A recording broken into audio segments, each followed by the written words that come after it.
As a part of Play Your Role's continuing goal to connect with and grow the tabletop community, we'd like to introduce Eldritch Foundry.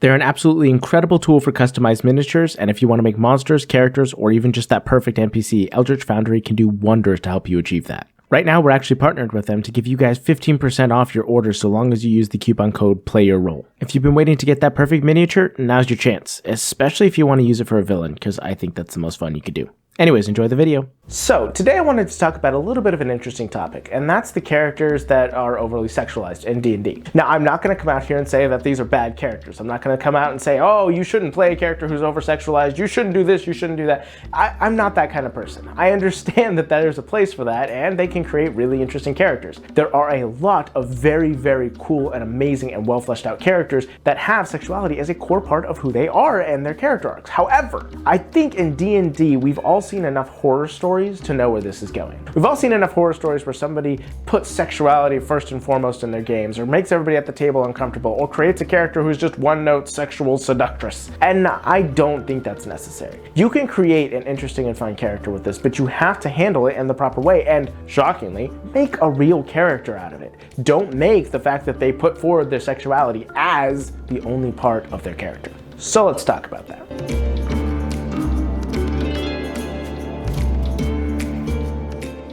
So I'll be first and foremost upfront, a lot of what I'm going to say in this video is my opinion. And people get mad when I put these disclaimers here saying I talk too much about it and I give too much time giving context and I should just talk and let the comments be mad. But context is important. And so it's important to remember that everything that I'm going to state here is my opinion, and this is not the quintessential or perfect way to handle this because it is a delicate topic. But I do think it is worth starting a discussion over. So let's jump into it. Let's talk about sexualized characters in D&D. We've all seen it. D&D green text on Reddit, somewhere we have seen a horror story about somebody who made sexuality the only thing about their character. They created a big bosomed woman who constantly flaunted her sexuality and tried to seduce every person who came forward. Hey sailor, what ship are you from?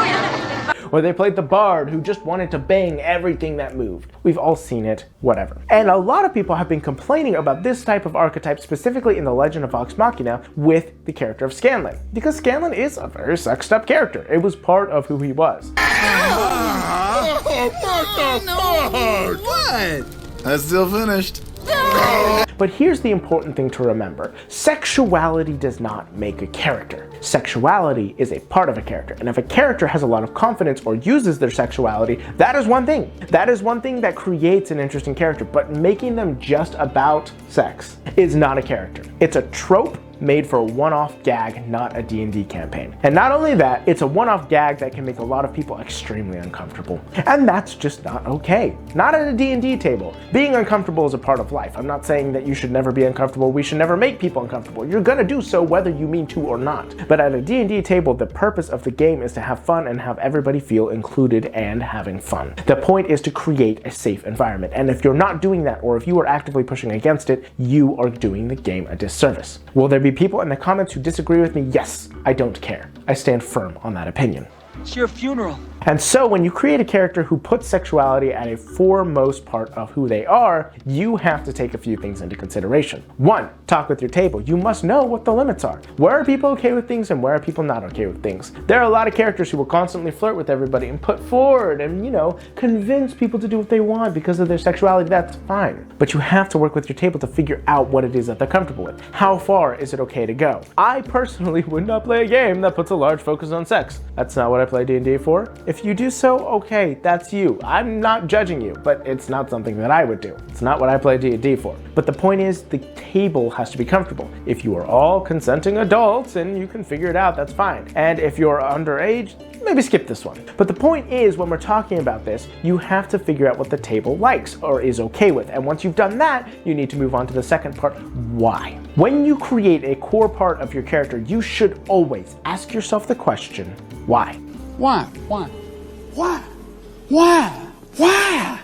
Why do they do this? Why are they like this? Why do they have this trait? Because if you're not asking those questions, those traits just become window dressing or something to make the character seem more unique at first glance. They don't create an interesting character. And if you're playing D&D specifically for roleplay, interesting characters are an important part of what you're doing. So you have to ask yourself why. If your character is presenting sexuality, if that is a part of who they are, Why? Is it because they genuinely enjoy it and they're comfortable with who they are? Awesome, roll with that. But figure out how they got to that point. Is it because it's a defense mechanism? They grew up in a harsh environment and they learned that if they present their body, people are not as harmful to them. Okay, that's some dark topics. You need to take that seriously. Or do they present it that way because that is what they've been trained to do? They've trained to use it as a weapon. All right, well, that's another thing you have to consider. Are they a 00-like character who constantly seduces people because they believe it is their right to do so? Or do they do so because they're trying to get information? There's so many ways you can go about it. But the worst thing you can do is choose to do it because it's funny or it gets your rocks off. Not the right way to handle that.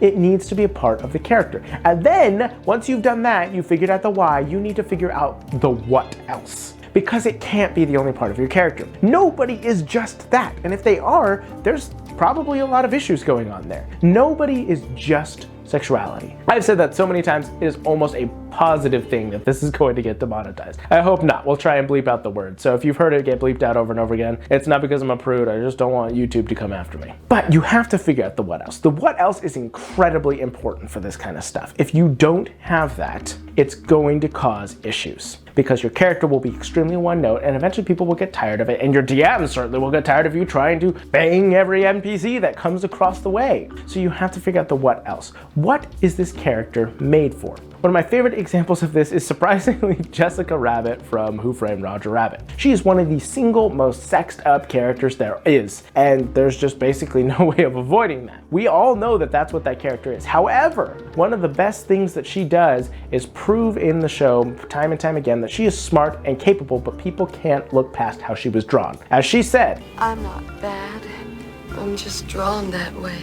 And so she proves to be more of a character than that. Now, is she still a stereotype of that? Yes, but it is a good example of thinking that people aren't just the sexuality. They are more than that. The other thing you have to consider is what it is that they're doing and how they're doing it. Make sure that you have a plan of how you're going to go about this character. If they're going to seduce somebody, make sure you know how it's going to go and it's just going to preamble and turn into chaos and waste people's time. If that's fun for your table, all right, but eventually it's going to become boring. But you'll notice with a lot of the advice I'm giving here is make sure they're a character. And that's really what it comes down to. Don't base it off of one thing. Don't base your character off a single trait. And this goes for any trait. Create a more interesting character. And if you do that, you should be able to have a much better time at your table. So go out into the world, make a journey, you beautiful bastards. Don't forget to have a great day, and never forget to play your role. A huge shout out to all those divine bastards over on our Patreon that helped make this video happen.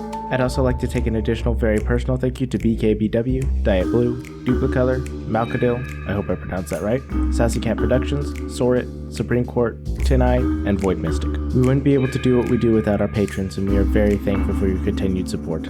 You guys are the absolute best, and I will never take your support for granted.